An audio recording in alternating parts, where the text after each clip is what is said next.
Hi everyone, John Walker from CT Local here. It was last August the government's housing white paper was published and greeted with much ridicule.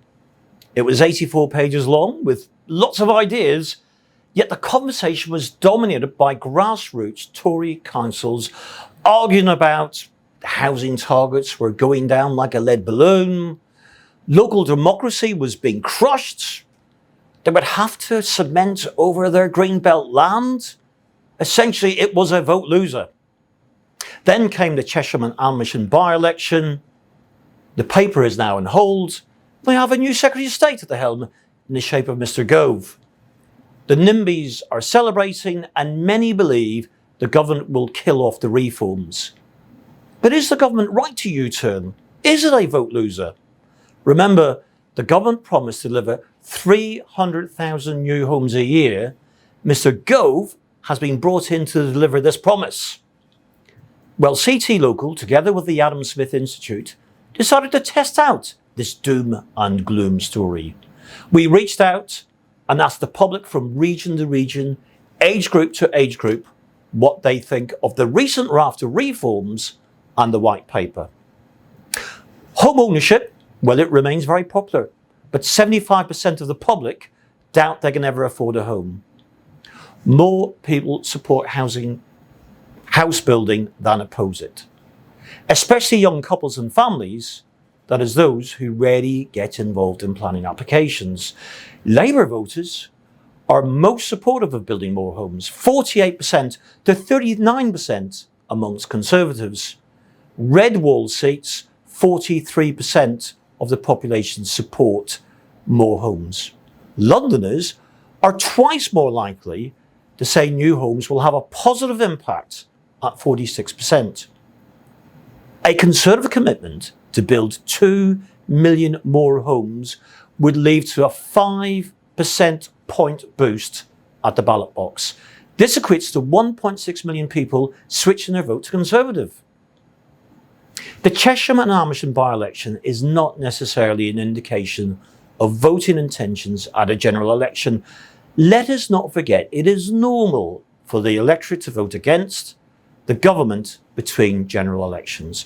Whilst Labour voters might jump to vote Tory, disgruntled Tory voters are much less likely to vote Labour or for anyone else cometh the next general election. So where's the opposition noise come from? Well, we can tell you that as well. They are generally over 65, retired or semi-retired, and own their own home outright. Building more homes is a vote winner. It's how you do it that matters. So how do you do it? Well, 2/3 of Britons said they would support more homes in their area if they saw community benefits. 71% of the population said this. 75% said if they could see benefit for their families, they would support more housing. And 68% said if they could see local services were being improved, they would support it. Is the white paper as unpopular as you would believe? Well, 60% of the population support the zonal planning system with protection, renewal and growth zones. 52% support an infrastructure levy to replace negotiating affordable housing on a site-by-site basis. 58% support permitted development rights to convert offices into housing, and 48% support shops going into residential. 48% also support street votes, where you vote on extensions to your houses in your individual street. Only 22% were against that idea. 58% support allowing going upwards via something like a mansard roof extension, with just 15% opposing that idea. 64% would support more housing if it was seen to be helping their high street. There is little support to build new towns to meet housing targets. The motivator to support housing is if the public saw greater investment in local health, education, and more jobs. So what about the Greenbelt question? Only 20% support development on Greenbelt. Not surprising, compared to 75% supporting brownfield site development. But 52% of the population could not identify what Greenbelt actually is. In fact, 14% declared they had no idea what Greenbelt means. Decision making. There's a clear majority for local councils to carry on determining planning applications. 75% would support more homes if local residents made the decisions and they could see community benefit at the same time. 63% consider local villages should build more homes if they chose to do so.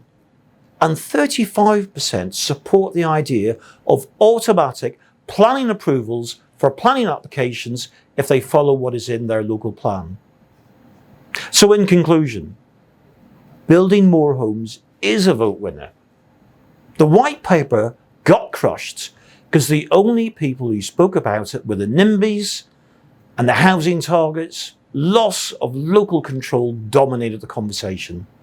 Where were the house builders and the YIMBYs to speak out in favour? I can tell you the answer to that. Too busy as usual, the so-called silent majority. Members of the public are fed up with affordable housing arguments dominating planning applications, a bit like Brexit a couple of years ago. In fact, the majority support local authorities taking the lead and building affordable homes rather than leaving it to private developers. The Community Infrastructure Levy has to take much of the blame for the loss in faith in housing development amongst the public. Whilst this was supposed to simplify the Section 106 system, it meant the public lost sight of the benefits of development. Writing a Community Infrastructure Levy cheque that the council can spend anywhere in the borough means communities do not see the benefits of development any longer. It is vital major regeneration schemes go back to delivering the benefits in the traditional manner, on site and not by a paper cheque that is lost in the local authority red tape machine. Overall, housing growth is popular. Housing growth is most popular amongst Labour and Red Wall voters, and housing growth may be less popular amongst Tory voters, but they won't change their vote over the issue cometh the next general election.